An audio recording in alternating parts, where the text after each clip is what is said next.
That car is junk. CEO laughs at a single dad janitor's Mustang, then he starts a $2 billion engine. The Mustang was older than most of the engineers who worked at Calderon Dynamics. Its red paint had faded into a tired maroon, the chrome badge was chipped, and the exhaust coughed like a lifelong smoker on cold mornings. Every day at 5:10 a.m., it rolled into the employee parking lot with a wheeze and a rattle, taking the same spot near the loading dock. No one paid much attention to it, except one man.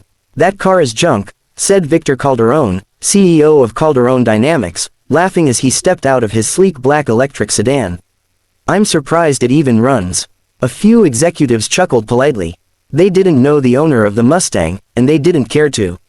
The man who owned it was already inside the building, pushing a janitor's cart down the corridor. His name was Marcus Reed. Marcus was 41, a single dad, and the kind of person most people looked through instead of at.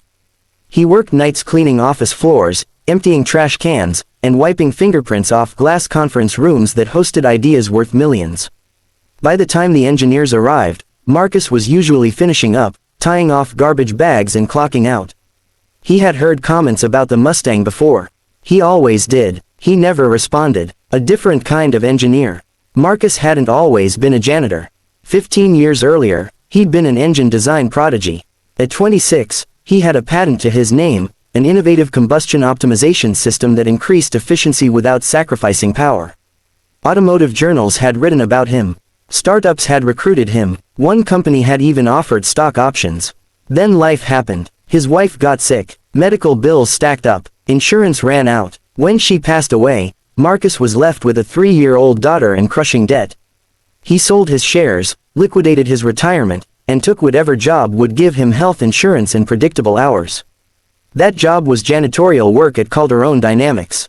The Mustang stayed because it wasn't just a car. It was the last thing he'd built with his wife, restored piece by piece in their garage when life still made sense. Under the hood was something no one suspected. Midnight experiments. Every night after work, Marcus drove the Mustang home to a small rented house and tucked his daughter Lily into bed. Then, while the neighborhood slept, he opened his laptop and notebooks filled with diagrams. He hadn't stopped thinking like an engineer. The automotive world was chasing electric-only futures, but Marcus saw a gap: heavy machinery, shipping fleets, aviation, and developing markets that couldn't yet rely on pure EV infrastructure. They needed engines that were cleaner, cheaper, and radically more efficient. In the Mustang's engine bay was a prototype. It didn't look special to the untrained eye.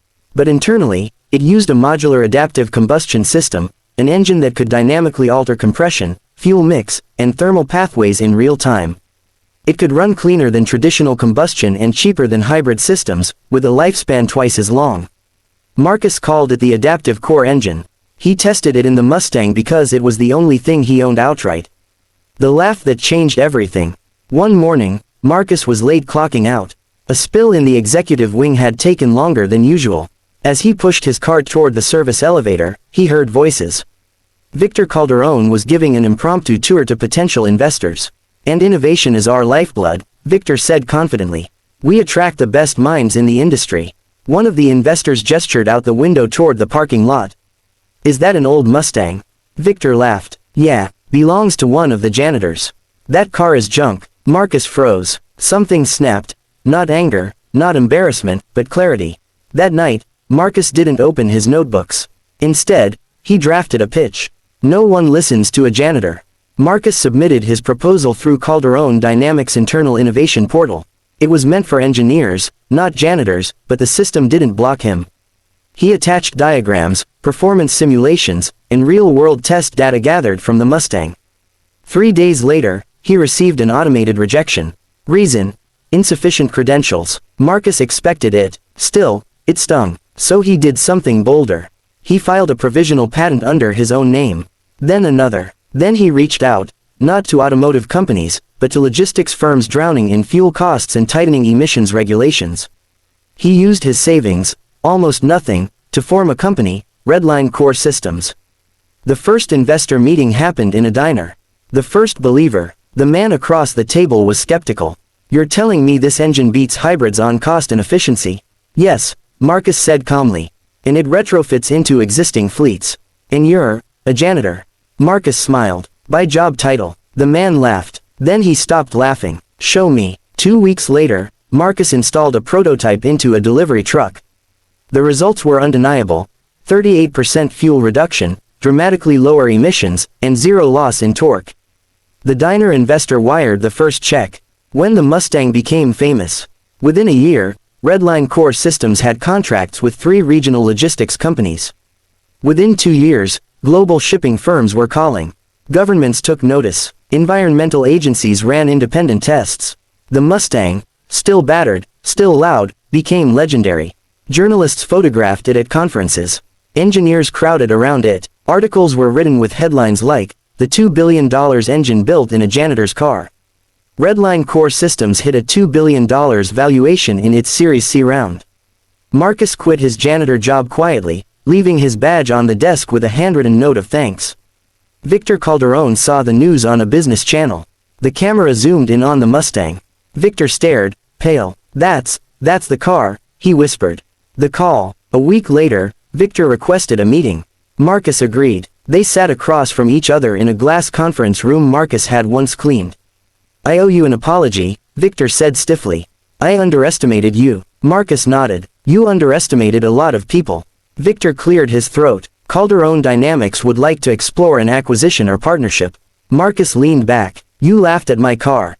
Victor winced. "And that's fine," Marcus continued. "But innovation doesn't wear suits. It doesn't park in executive spots. Sometimes it rattles and smells like oil."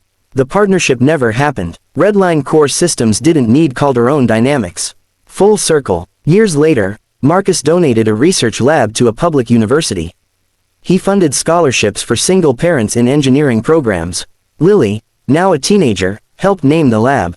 "What about the Mustang?" she asked one day. Marcus smiled. "That stays with us." The car still ran, still rattled, still proved that brilliance doesn't announce itself.